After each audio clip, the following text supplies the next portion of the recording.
June 4th, 2018 was life-ending for one man and life-changing for several others. That was probably actually happened in 10 seconds. Those 10 seconds play over and over again for Jerry Pendergrass. I still, once a day, go, wow, that happened. His bullet met a man in his own backyard, a man who had already fired shots at this officer and then taken off. He just kind of rounded the corner. He drew his weapon at me. I drew my weapon at him, and we both, he backed away to a house. I backed away to behind a tree. Volatile, to say the least. And though side by side now, in the heat of the moment, these two officers were separated.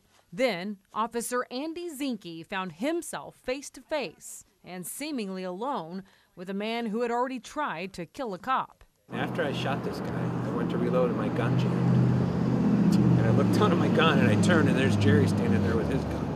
And he bought me that second. Yes, Jerry, Private Citizen Jerry, had him covered because that second was all it took for the armed suspect to draw his weapon again and point it right at Zinke.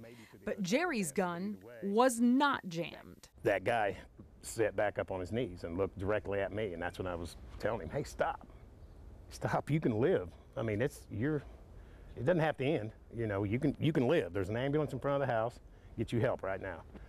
And he looked at me, looked down at the gun. I said, no, don't look at the gun. Don't look at that gun.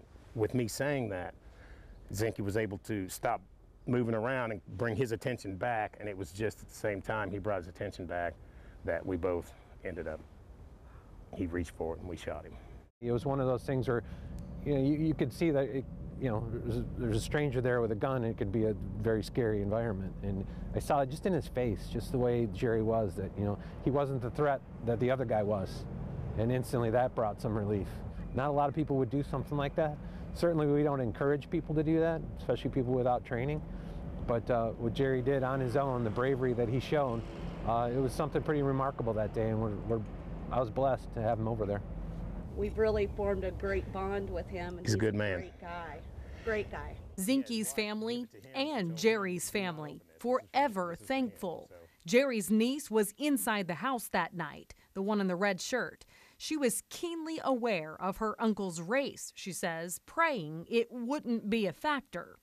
And it wasn't.